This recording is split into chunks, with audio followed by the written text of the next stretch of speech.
beralih kepada isu politik pula. Tadi isu semasa kan. Baik. Sekarang ni, kenapa Hamzah tolak runding peruntukan dengan Anwar? Dia macam ni tuan-tuan. Tempoh hari, 2-3 hari lepas, pembangkang telah membangkitkan, terutama Syed Saddiq membangkitkan. Kenapa pembangkang tidak diberikan peruntukan? Okay, Syed Saddiq mempersoalkan. Kerana kita, dan juga PAS juga mempersoalkan. Saya ada yang, wakil PAS tu kata, saya nak orang mati 3 ke 6 orang satu hari. Tak ramainya orang tempat dia mati kan. Mati satu hari. Kita nak keluar duit sendiri untuk bersedekah, dia kata. Kita fikir, memanglah kalau kita nak bersedekah kena keluar duit sendiri. Mana kita kena keluar duit rakyat untuk bersedekah dengan orang? Tak ada lagi kita keluar duit rakyat untuk bersedekah dengan orang. Nak sedekah ni duit sendiri. Baik, tak apalah. Dia kata tak ada. Kerajaan telah menyekat pembangunan yang dilakukan di tempat-tempat, di kawasan-kawasan pembangkang. Now, Datuk Seri Anwar Ibrahim kata, untuk pembangkang mendapatkan peruntukan, mana-mana peruntukan pembangunan yang hendak didapatkan, pembangkang hendaklah memohon secara rasmi dengan kerajaan. Saya cerita bagi siapa yang tak tahu bagaimana kaedah. Okey. Saya merujuk kepada kaedah 2018 sewaktu Pakatan Harapan memerintah tahun 2018. Pada waktu itu saya kenal lah beberapa YB, so saya tanya dia orang bagaimana bentuk pemberian dana yang you all terima. Pada waktu itu Pakatan Harapan telah memberikan setiap ahli parlimen kerajaan lebih kurang 3.2 juta ringgit.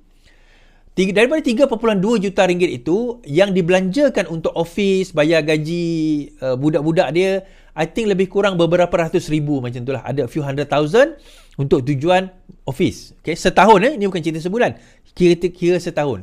Jadi dia bolehlah ambil budak bergaji dalam 2,000 lebih, 2 orang mungkin, bayar office sebagainya. So itu untuk mereka setahun. Kemudian 1 juta, lebih kurang 1 juta atau probably about 1 million digunakan untuk NGO dan membantu kawasan-kawasan tempatan. Okay?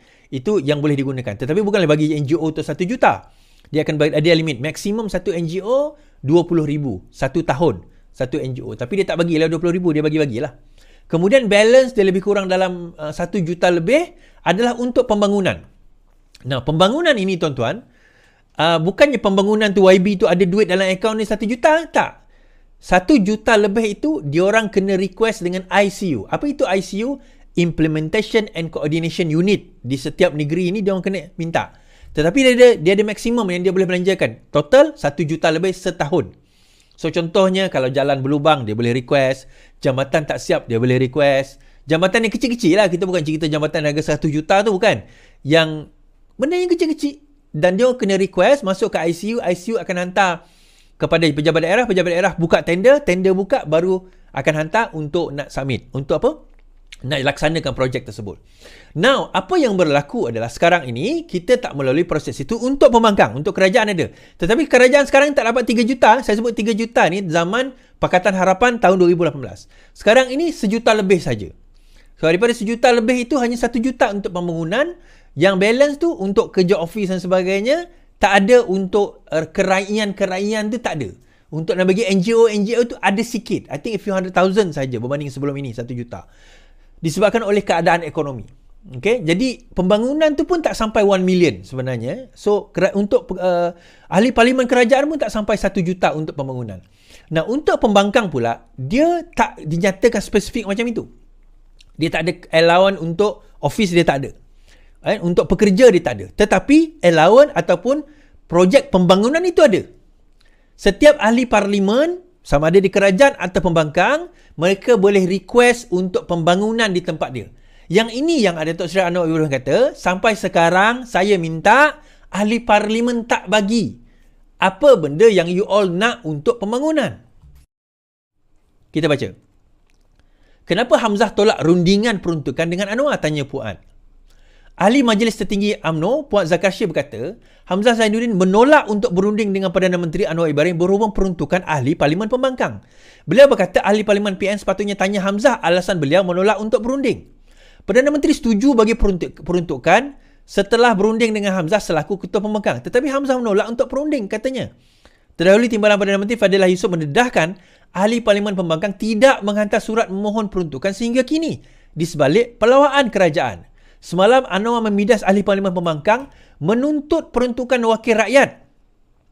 Tetapi enggan berbincang dengan kerajaan bagi merealisasikan perkara itu. Mengingatkan perbincangan sama pernah dilakukan di bawah pentadbiran Ismail Sabri. Anwar berkata kerajaan melantik Fadilah, pemimpin PBB Bersatu dari Sarawak untuk perbincangan itu. Parti Persatuan Bumi Putra Bersatu untuk perbincangan itu. Dalam pada itu, Puan mempersoalkan sikap Hamzah. Tidak membantah ketika Ismail berunding dengan Anwar. Yang ketika itu Ketua Pembangkang dalam perbincangan peruntukan pembangkang. Sebab itu jangan bagi outright grant atau masuk ke dalam akaun pusat khidmat ahli parlimen pemegang. Takut ada yang guna, kata beliau. Okey. So, daripada sini, dekat mana? Sebab sebelum ini, praktis ini bukanlah yang pertama sekali. Anwar bukan orang yang pertama yang mencipta praktis ini. Praktis ini dipraktikkan sewaktu Ismail Sabri jadi Perdana Menteri. Rundingan yang nak dibuat bersama dengan pembangkang pada waktu itu, Datuk Seri Anwar Ibrahim sebagai Ketua Pembangkang, dia datang dengan apa proposal pembangunan.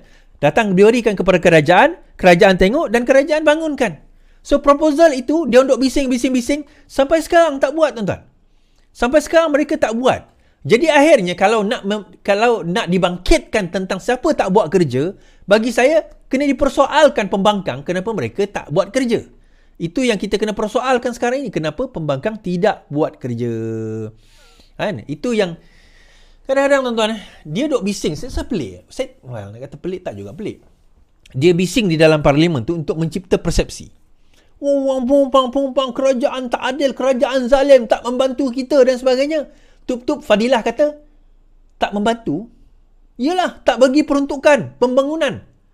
Kan kita dah cakap hari tu. Siapa nak peruntukan pembangunan, come up with proposal, hantar pada saya. Fadilah yang dipertanggungjawabkan untuk bahagian untuk pembangunan tersebut. Hantar pada saya.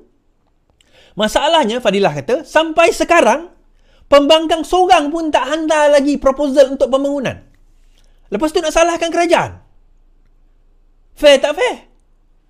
Dia duk bising, tapi proposal pembangunan tak dihantar. Itu yang kadang-kadang kita pelik, tuan-tuan. Kenapa dia so confident dalam buat benda tu? So confident. So confident. Tapi itulah. Kita nak kata macam mana?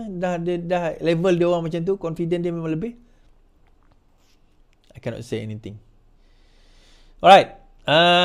Saya tak nak buat cerita Zahid ni lah. Boring lah cerita dia. Okay. Malam ni saya nak buat cerita pasal Razzie Jidin sebenarnya. Pasal Razzie Jidin, dia ada dua lah. Pasal Razzie Jidin dengan, ada orang tanya saya tadi pasal isu Syed Saddiq. Dia kata boleh tak explain Syed Saddiq ni macam mana pemikiran dia. Tapi sebelum tu saya pegang pen ahli parlimen PN nafi hisap vape di Dewan. Ikmal ni gambar dia. Okey, gambar itulah menunjukkan Ikmal Hisham Abdul Aziz didakwa menghisap vape di Dewan Rakyat. Okey. Ahli Parlimen Tanah Merah Ikmal Hisham Abdul Aziz menafikan dakwaan menghisap vape di Dewan Rakyat. Susulan gambarnya itulah di media sosial. Ikmal sebaliknya mendakwa apa yang dipegangnya itu adalah pen. Semua orang tahu saya bukan kaki rokok. Duduk sebelah orang merokok pun saya tak tahan. Apatah lagi merokok, hisap vape jauh sekali, kata ahli Parlimen PN itu. Bagaimanapun, Ikmal berkata beliau sendiri sedia memberi penjelasan berhubung dakwaan itu. Okey, macam inilah, tuan-tuan. Kita kena be fair lah. Bagi saya, dia tak hisap vape. Sebab saya tak merokok. Saya tak hisap vape. Dan bila dia cakap dia tak merokok dan tak hisap vape, saya faham. Kan, kadang-kadang mungkin tersilap, dia ambil gambar kan, dia buat letak pen macam tu. Kita anggap macam tu je lah. Kita beranggap baik lah kan. Kita bersangka baik dengan dia. Benda ni tak melibatkan negara. Benda tu tak melibatkan negara. Kita nak pergi kecoh lebih-lebih tu kenapa? Kan, benda tak melibatkan isu negara sebagainya. Dia bukan, tak perlu kita nak kecoh lebih-lebih lah. Itu pesanan saya. Tapi kalau tuan-tuan nak kecoh juga, tak ada masalah. Itu hak masing-masing. Cuma saya kata saya tak berminat lah nak kecoh lebih-lebih tentang isu itu. Itu je point saya nak sampaikan. Tetapi, having said all that, dalam masa yang sama, PN sendiri pun bersikap tidak adil terhadap Perdana Menteri kita. Okay? Saya nak buat cerita Razzie Jidin pergi maki Datuk Seri Anwar Ibrahim di dalam parlimen.